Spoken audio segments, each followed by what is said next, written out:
de la CNSS étaient tous présents à cette cérémonie.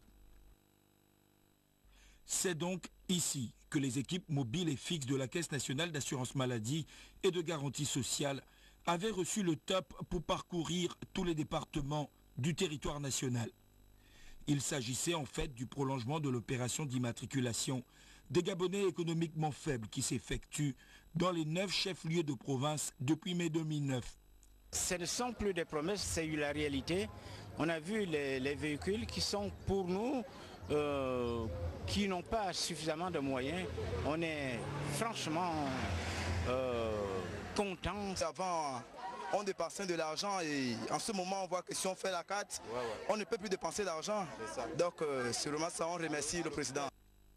Pour donner un véritable sens à la solidarité, au-delà de toucher la proximité, d'amoindrir la mobilité de ces personnes socialement et pour certains physiquement fragiles, aucun Gabonais issu de couches défavorisées ne devait être oublié, leur revenu minimum mensuel étant de moins de 80 000 francs CFA. Bien sûr, en disposant d'un fichier fiable et complet, la CNAM-JS promettait d'offrir des services de qualité en matière de prestations de santé et des prestations familiales, conformément à la politique de solidarité et de partage prônée par le président de la République, Ali Bongo Ondimba. Aujourd'hui, c'est chose promise, chose due, même si quelques axes du chantier n'ont pas encore abouti. D'ailleurs, le chef de l'État avait lui-même présidé la cérémonie inaugurale du siège de la CNAM-JS qui trône fièrement au boulevard du bord de mer. Ici, Ali Bongo Ondimba avait tout touché du doigt et au cas par cas. Les aspects techniques de l'immatriculation notamment. En tant que fonctionnaire, il s'est même fait immatriculer. La CNAM-JS dispose désormais de son propre fichier. L'opération d'immatriculation de masse qui est passée par tous les coins et recoins du Gabon a révélé qu'il y a à ce jour un peu plus de 380 000 Gabonais économiquement faibles enrôlés. Pour réaliser cette aventure de haute envergure, les équipes fixes et mobiles de la CNAM-JS ont dû faire face à de nombreuses embûches. Ces photos et images amateurs prises dans le district d'Ikobé au sud du Gabon disent bien plus.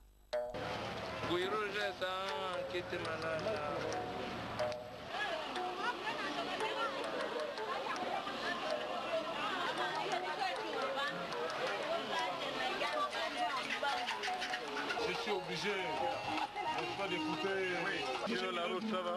Sur la route, ça va pas. La route glisse et puis il y a tous les ponts cassés. On n'arrive pas bien travailler. On n'arrive pas à faire le déplacement, quoi. Hein? Ouais. Les ponts sont cassés, les gens sont obligés de marcher. Hein? Oh. Bien. Ok.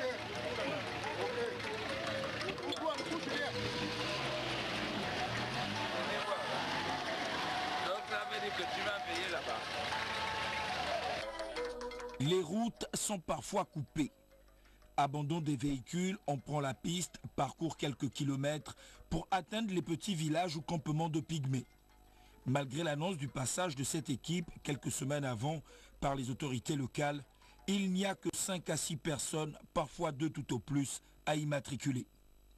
À côté de la bravoure et la détermination des agents de la CNAM-JS, la consigne de la hiérarchie doit être respectée.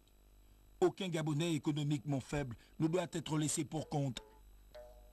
Même son de cloche dans les 5 départements que compte la province du Wolintène.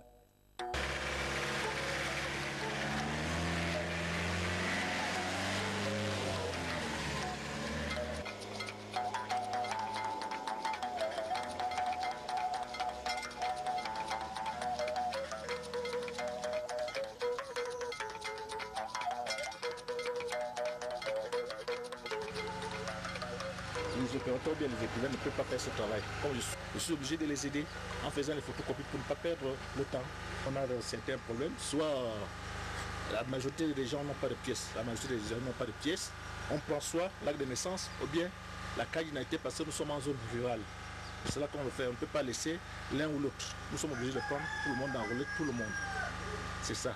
On rencontre aussi certaines difficultés sur le plan de la photo là-bas et les empreintes. Il y a certaines personnes, on le filme, il ne sort pas et l'image ne sort pas. C'est soit sur l'épaule, soit le ventre, soit l'oreille. Ou bien les empreintes ne sortent pas. On a les difficultés parce que ce sont des villageois qui travaillent beaucoup, ils n'ont plus d'empreintes. Puisqu'on prend aussi les empreintes. Ils n'ont pas d'empreintes, on est obligé de le superviseur est obligé de se faire d'authentifier la personne pour que la personne le prenne dans le dossier. Certaines personnes ne sortent pas en photo, ne passent pas en photo. Certaines personnes c'est mystique, d'autres, il faut l'aval aussi, tu demandes. Cette femme du 3e âge avait toutes les peines pour se rendre au lieu de l'immatriculation. Les agents de la CNAM-GIS lui ont facilité la tâche. Véritablement engagées, les équipes mobiles de la CNAM-GIS ne reculent devant rien. Même les vastes étendues d'eau de la province de l'Ogooué-Maritime ne parviendront à distraire cet engagement.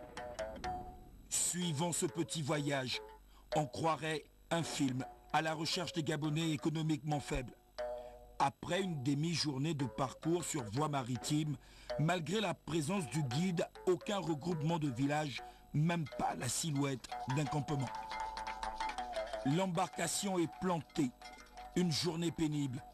Il va falloir redoubler d'efforts pour sortir de l'embûche. Une première tentative de remorque.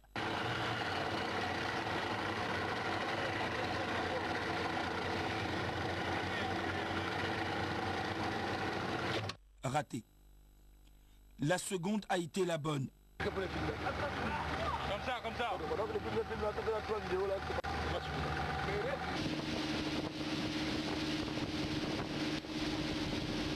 Cette jeune compatriote est la seule femme du groupe. Elle a su garder son sang-froid. Comment expliquer alors qu'il y a encore bon nombre de Gabonais économiquement faibles, non assurés?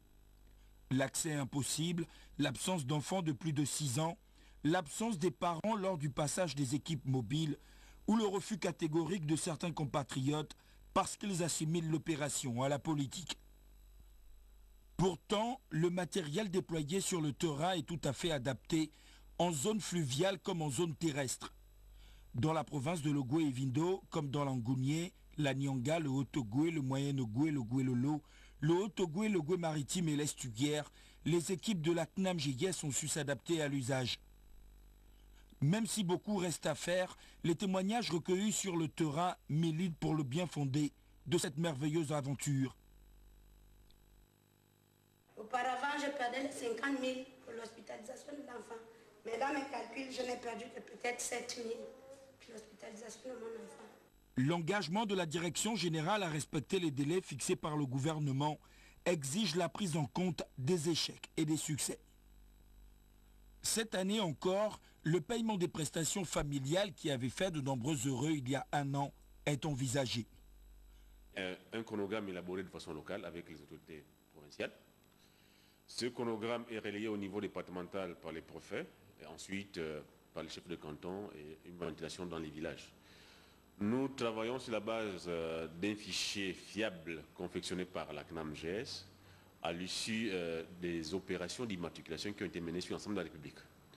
Les bénéficiaires, ce sont les Gabonais économiquement faibles, mais pas tous, mais ceux qui ont des enfants. Moi, je m'appelle Moussavou, je suis Gabonais économiquement faible. Si je n'ai pas d'enfants, je n'ai pas droit aux allocations familiales. Parce que les allocations sont payées pour le compte de chaque enfant.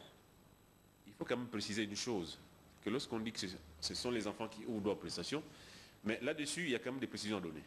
Il faut préciser que c'est l'enfant qui est âgé naturellement de 0 à 16 ans. D'accord? C'est l'enfant qui est sous le coup de la loi de la scolarité au Gabon. Lorsqu'un enfant est scolarisé, l'âge varie de 0 à 20 ans, avec un certificat de scolarité. Et à ce niveau, lors de ce paiement, il sera demandé aux parents de nous indiquer où fréquentent leurs enfants, parce qu'après l'opération, nos équipes passeront sur le terrain, vérifier l'information qui aura été portée à notre attention. De même que lorsque l'enfant est handicapé, l'âge varie de 0 à 21 ans. Donc, que les parents ne viennent pas pour les enfants qui sont âgés de plus de 20 ans.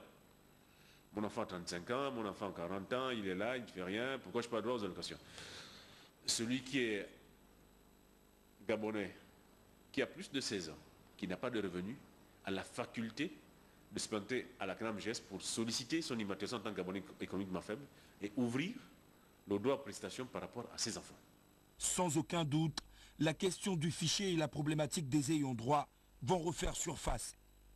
Le fichier qui nous a permis de payer les économiquement faibles est un fichier hérité de l'ancien ministère du Plan. Nous allons avoir désormais un fichier qui est le nôtre, Et nous allons confondre ce fichier avec le fichier des fonctionnaires lorsque nous aurons fini l'immatriculation. Et nous allons ainsi détecter éventuellement s'il y a des fonctionnaires ou d'autres personnes qui travaillent, qui se sont fait enregistrer les économiquement faibles. Et pour le paiement des prestations familiales, nous aurons ainsi un fichier fiable qui nous permettra de travailler avec beaucoup plus de sérénité et nous pensons qu'en principe, nous ne devrions plus rencontrer des plaintes des populations.